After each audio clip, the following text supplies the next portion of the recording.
Bienvenidos a su canal, el Dr. Osorio nuevamente con ustedes. En esta ocasión vamos a hablar acerca del tromboembolismo pulmonar. En el tromboembolismo pulmonar vamos a tener una obstrucción de la circulación arterial pulmonar, la cual puede ser causada por un trombo, por materiales endógenos o por materiales exógenos. En el año 1884, Virchow determinó que el tromboembolismo puede estar causado por una hipercoagulabilidad, un éstasis venoso o una lesión endotelial.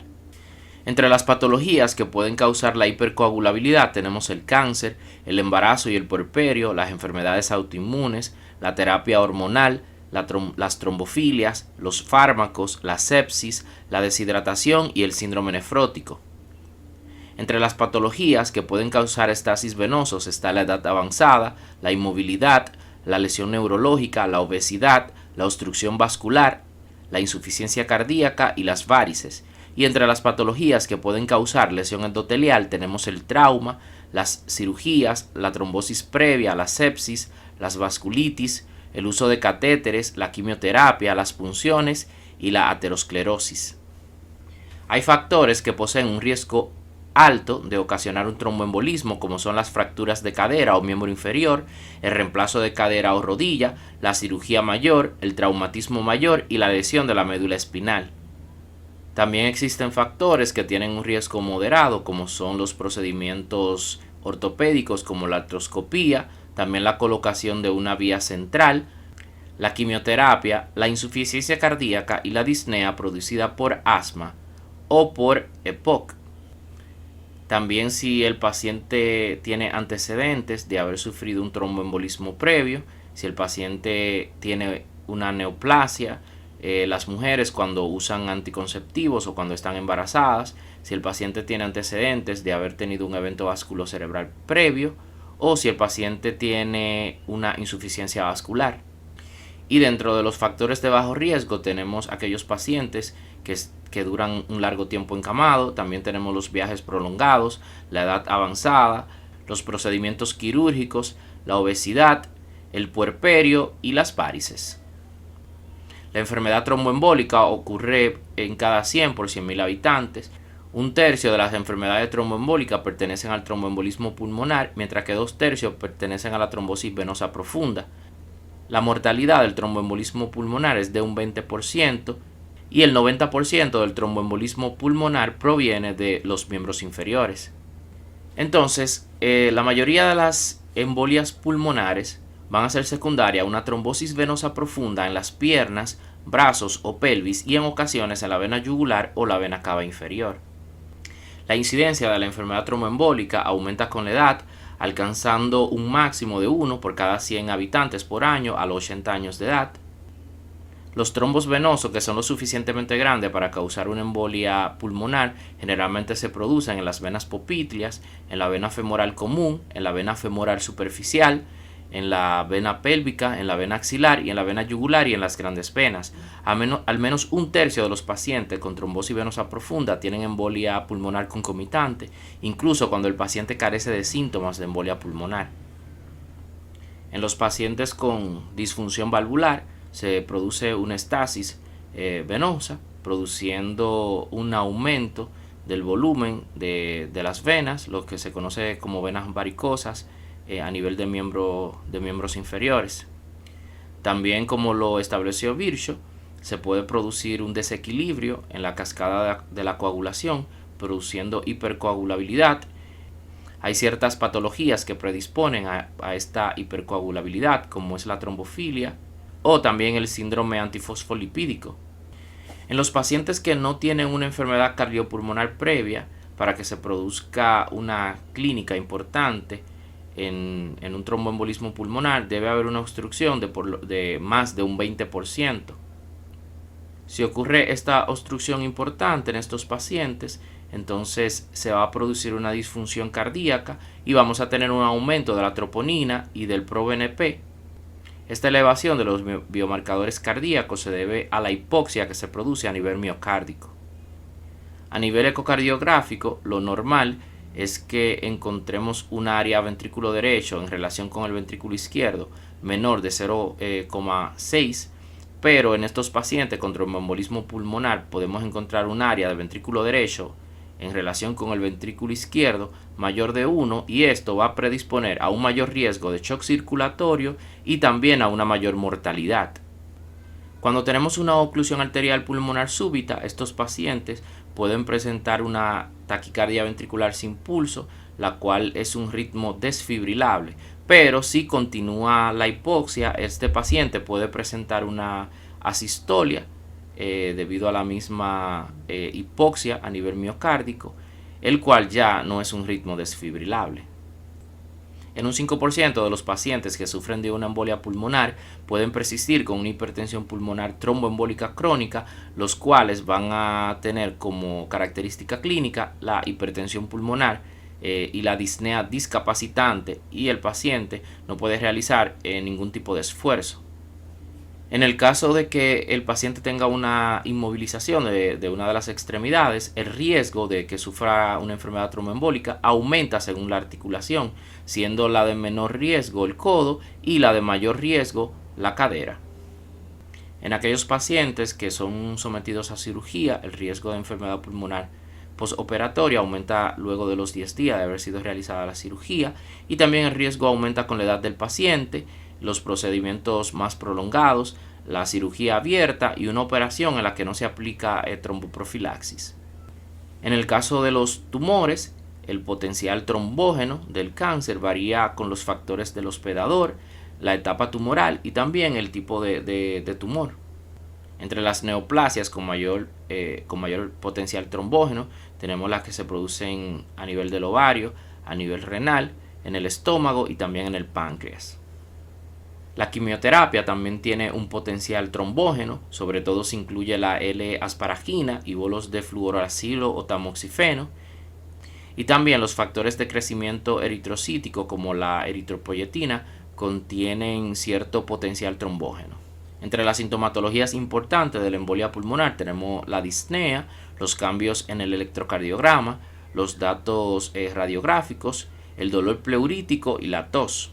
A nivel electrocardiográfico, en el tromboembolismo pulmonar vamos a encontrar el patrón de Magic Wine, donde vamos a encontrar, como vemos en la imagen, una S en D1 y en D3 vamos a encontrar una Q y una T negativa.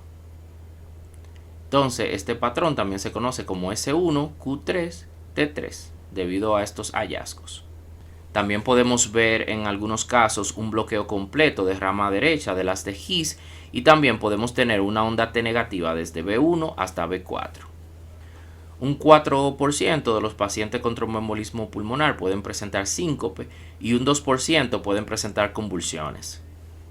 En un 20% de los casos se puede presentar un síndrome de embolia paradójica, en el cual se puede producir un evento vasculocerebral en el paciente debido a que un trombo viaja de una cámara a otra del corazón debido a un defecto en el tabique interauricular.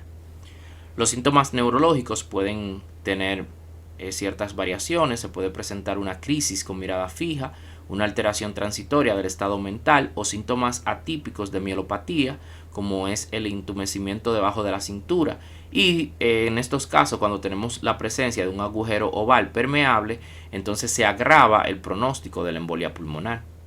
En la exploración física en estos pacientes vamos a encontrar un aumento de la frecuencia respiratoria. Estos pacientes van a presentar desaturación, también pueden presentar taquicardia y en muchos casos pueden presentar fiebre. En estos pacientes podemos encontrar el signo de Hohmann, el cual se caracteriza por dolor en la pantorrilla cuando realizamos la dorsiflexión pasiva del pie.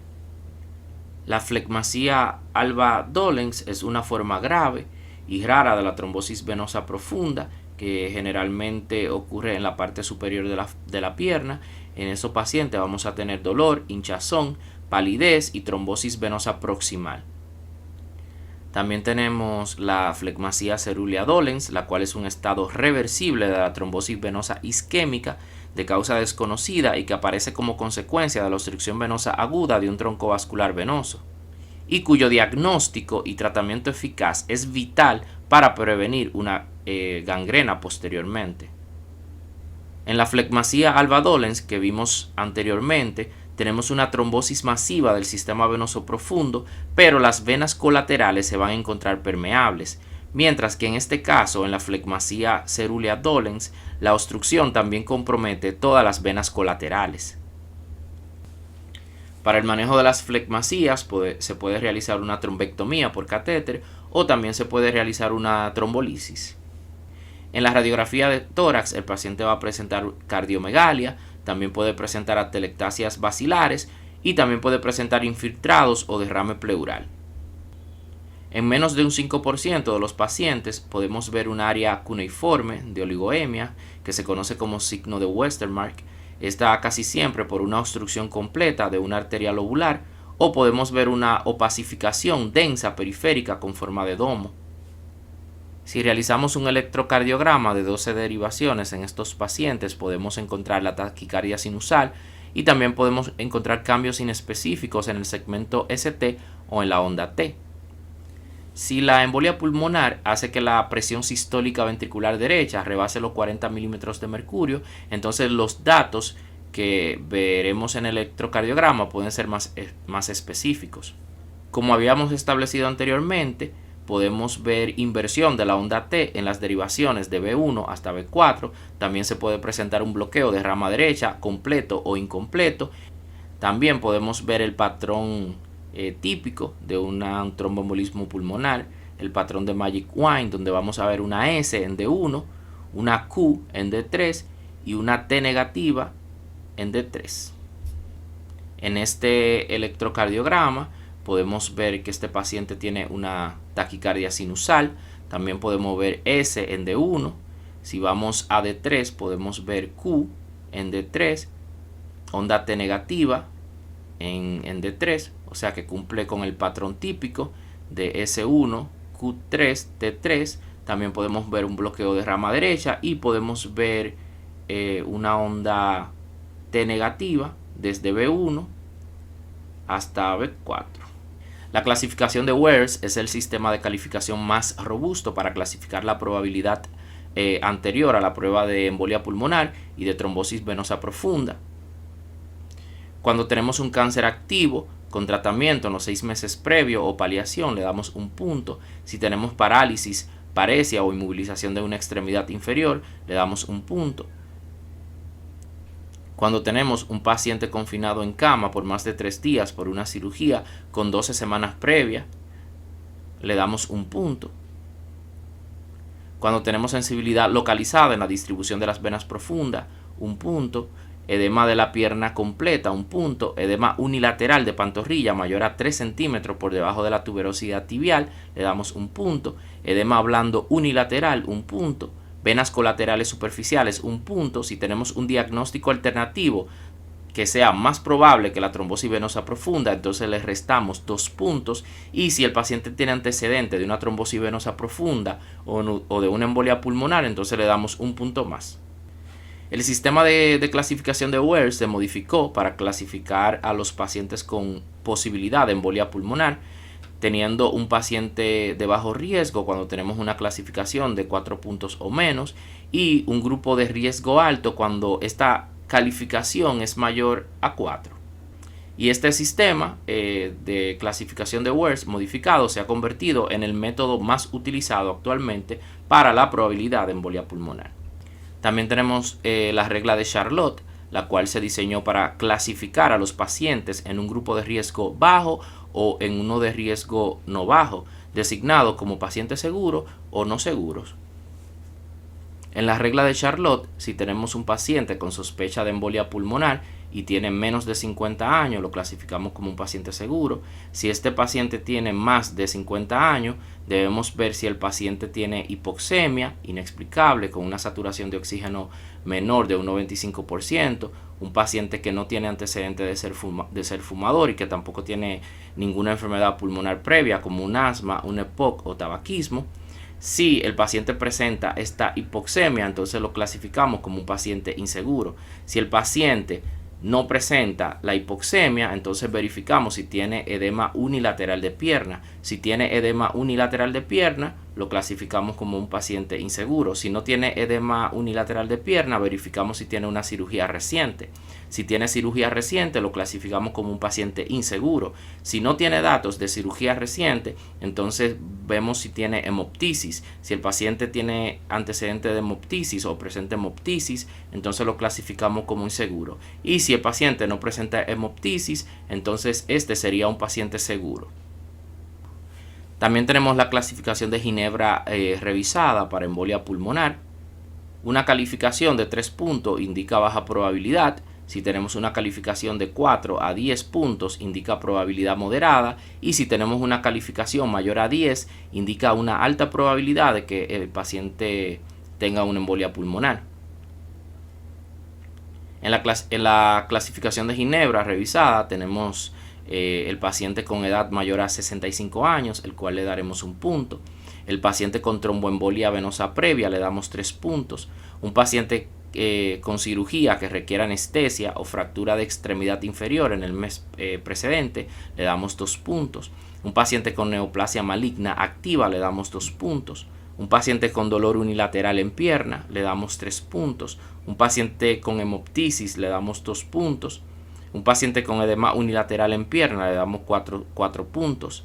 Un paciente con frecuencia cardíaca de 75 a 94 latidos por minuto le damos 3 puntos. Y si tiene más de 95 latidos por minuto le damos 5 puntos.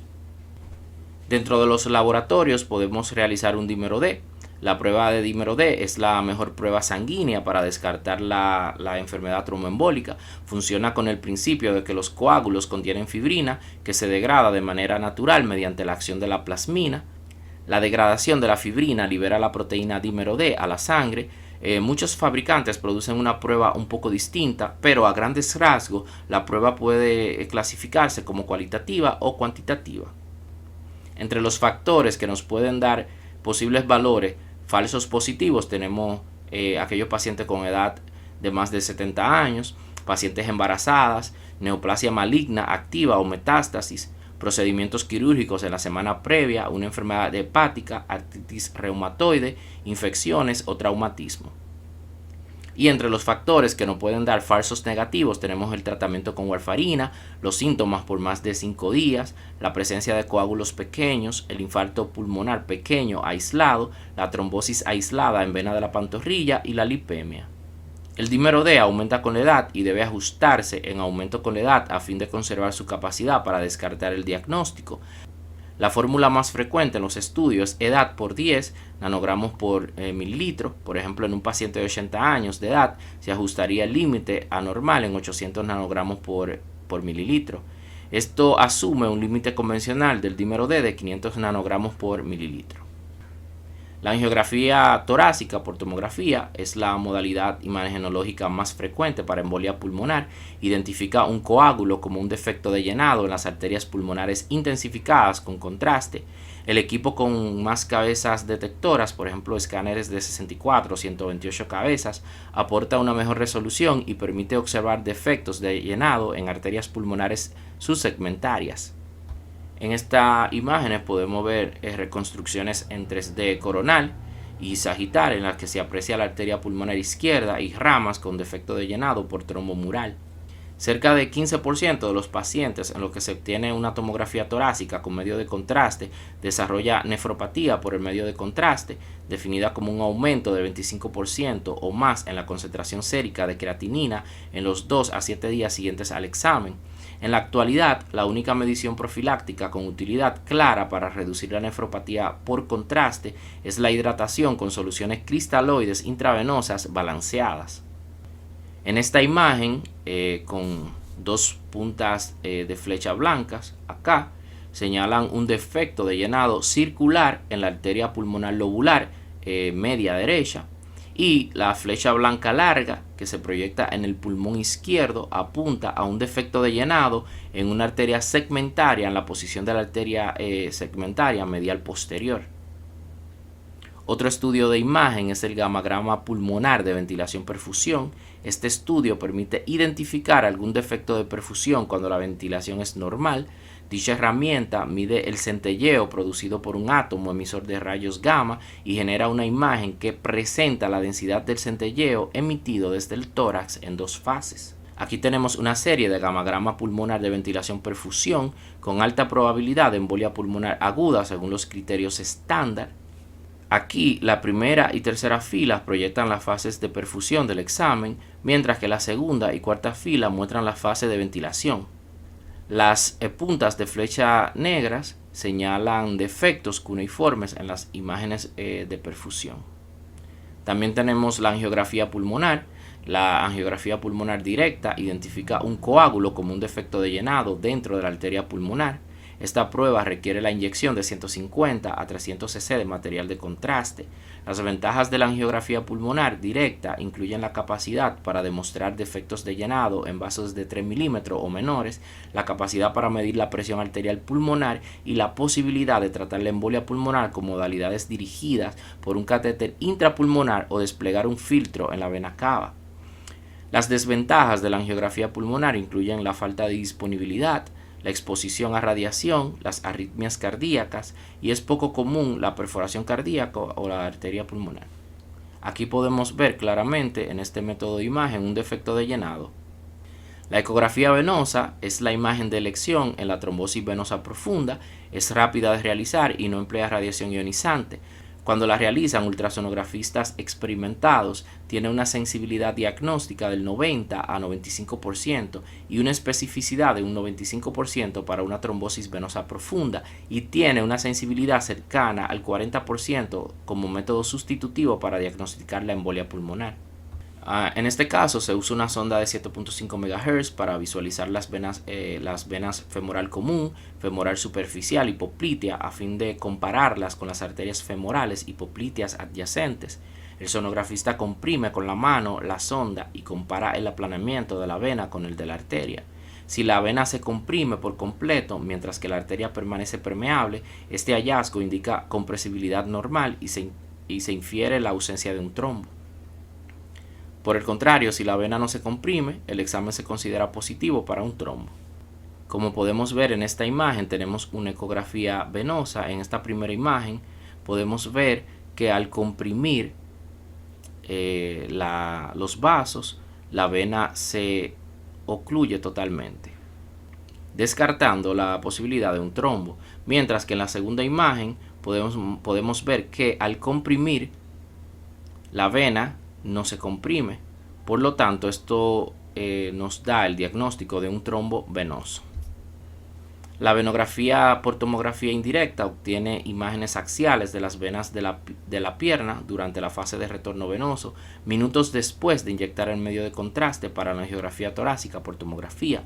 Las imágenes subsiguientes detallan todo el sistema venoso de la pierna, permiten identificar defectos de llenado en cualquier punto desde la parte distal de la pantorrilla hasta la vena ilíaca.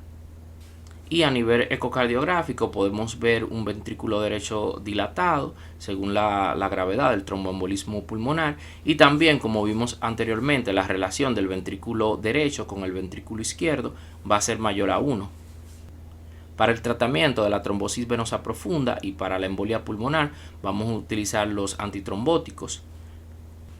Podemos utilizar la heparina no fraccionada a dosis de 80 unidades por kilogramo en bolo, luego 18 unidades por kilogramo por hora en infusión. En este caso se recomienda, si no es adecuado, el tratamiento ambulatorio o en caso de que el paciente tenga una insuficiencia renal grave. También podemos utilizar la dalteparina a dosis de 100 unidades por kilogramo subcutáneo cada 12 horas o 200 unidades por kilogramo subcutáneo al día. También podemos utilizar la enoxaparina a dosis de 1 miligramo por kilogramo subcutáneo cada 12 horas o 1.2 miligramos por kilogramo subcutáneo cada 24 horas. También podemos utilizar la tinzaparina a dosis de 175 unidades por kilogramo subcutáneo cada 24 horas. O también podemos utilizar el fondaparinux. En pacientes menores a 50 kilogramos podemos utilizar 5 miligramos subcutáneos cada 24 horas.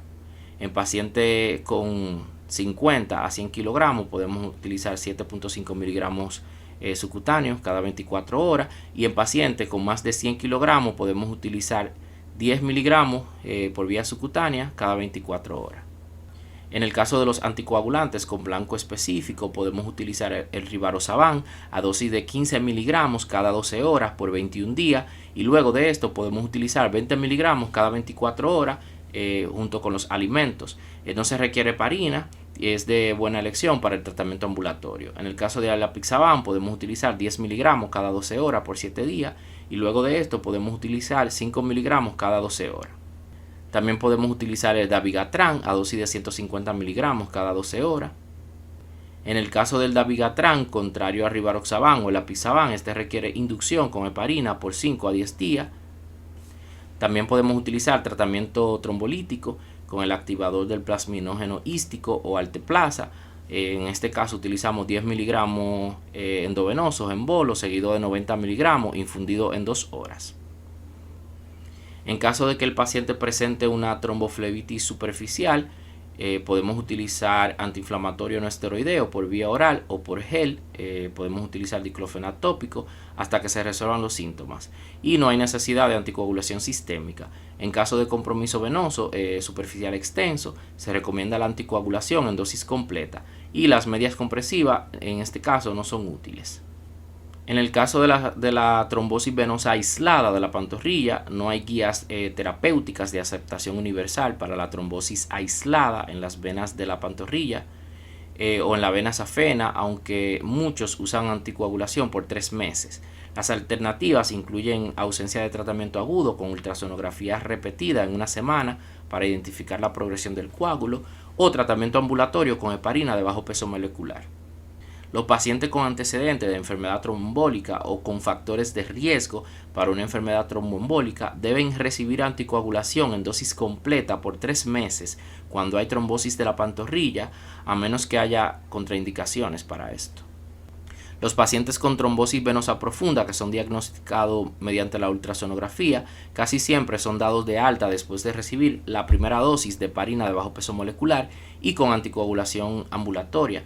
En fecha más reciente, muchos centros iniciaron la misma práctica para algunos pacientes con embolia pulmonar de bajo riesgo y también aquellos seleccionados de manera cuidadosa. Si el riesgo es bajo, se valoran los deseos del paciente y su capacidad para cumplir indicaciones.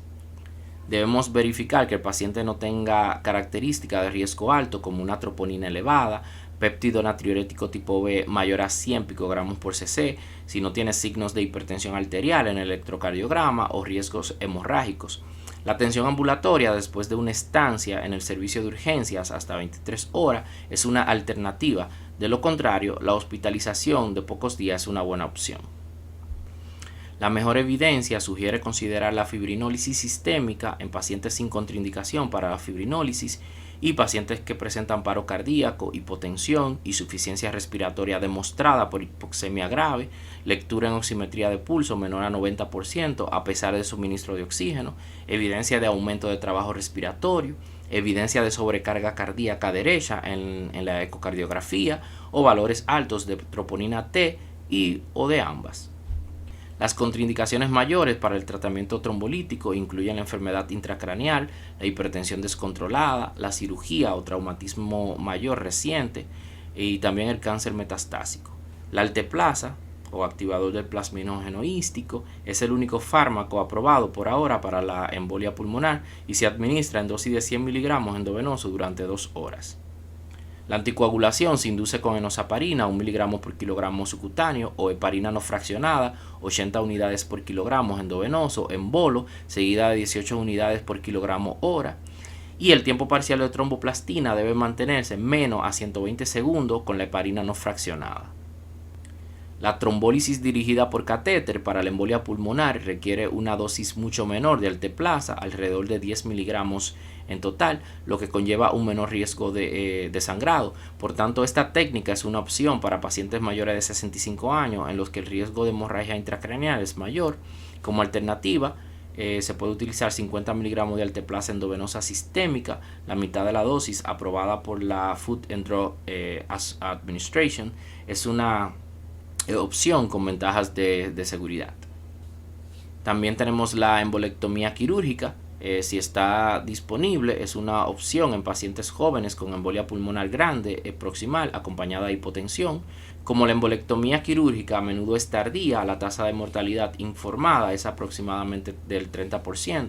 La cantidad de coágulo que se puede extraer a menudo es grande y la extracción ayuda a limitar las complicaciones cardiopulmonares posteriores.